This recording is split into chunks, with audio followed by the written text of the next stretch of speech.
हम कहता नहीं कस के बोललो जे कमल मुखिया में इलेक्शन लड़ब मुखिया से काहे न लड़े? तू अपना पंचायत में काहे न लड़े? हमरो मुखिया में इलेक्शन लड़े के बा। ठीक तो हमारा तो राजू भाई हाँ हम तरह के कहता नहीं तनी हमरा के सहयोग दी हो एकदम दियाई मर्द है। ये बार तो लोग अपन अपन कलकारी देखावता इलेक्शन खातिर अगला खातिर बनावता। हाँ तब तो हमरा लोग उतना जांगर नहीं के बाकी हम सोचले बानी जे चंदा वसूल के अच्छा एगो बाल भोग करा दी। ठीक है रही। पूरा लड़का खासन चंदा मंगाई वही में हम लोग से कहे हम मुखिया से इलेक्शन में हम लड़े हमरा के कुछ सहयोग रहुआ लोग करम लोग तो ये तो हमारा सोच बा का राय देता रहो। राय ठीक बा एकदम लड़ मुखिया में लड़ब जीत जाइब लोग जिता दी तो का करब।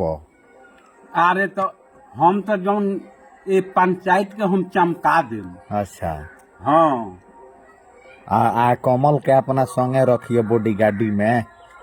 ये यार तो तोहरो मुखिया में लड़े के बा। हाँ तो तू का करब जीतब तो?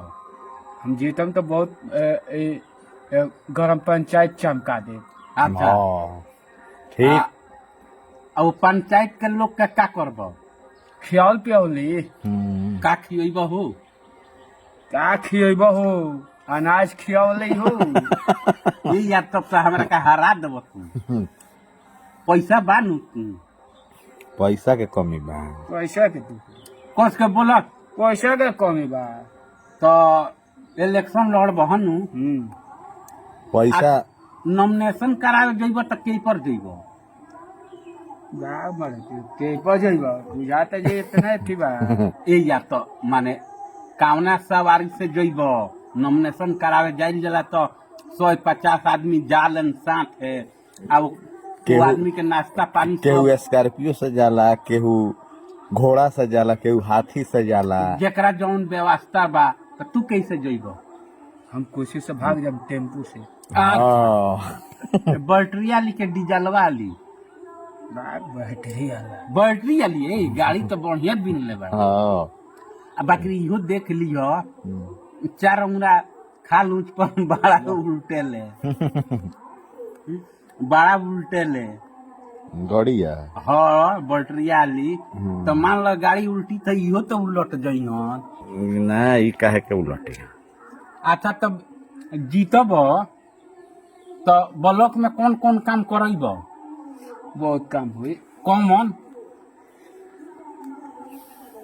माने विकलांग लोग के का दिवब? कपड़ा लाता दीपावली। अच्छा हाँ ई लाइन के बात कहले बाड़ो। अच्छा आ गरीब लोग के का बांटब?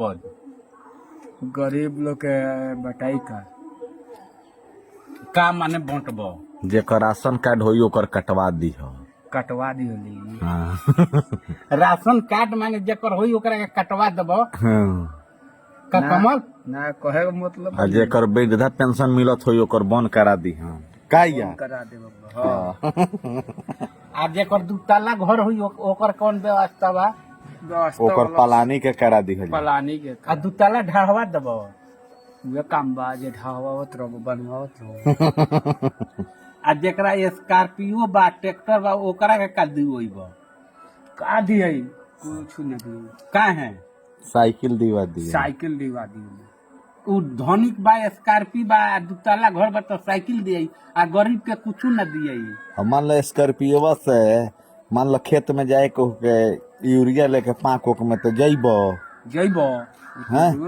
साइकिल। गरीब के नहीं का सोचत?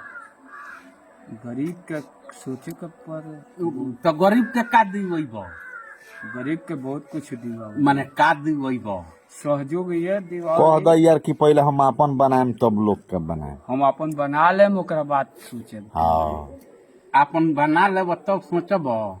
तारा कला बता अच्छा तो आ पंचायत के रोड बनवेब रोड भी कुछ न बने तिले तिले अपन काम न करा तिले कहाँ से हम हाथ लगवाए।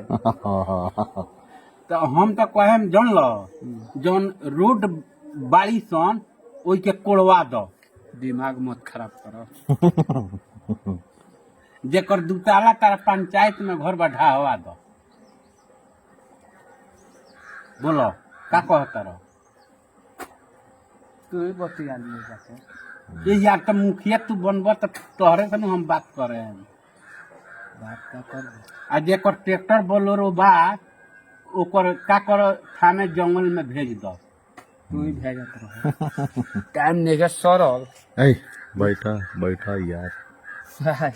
एगो तो केतना दिन के बाद तो लोग हमनी के छोड़ा देले रला यारी, आ केतना दिन के बाद आइल बड़ो तो तारा भागे भागे भइल बा। तो हम तो इलेक्शन ए लड़े आ रमेश भाई के बिना तारा मन लागत रलकी ना? ना हाँ ना कस के बोलो ना हो तो तनी एक बेर गले उले मिल लो बढ़िया से। हाँ, केतना दिन यारी छूट गई रहे।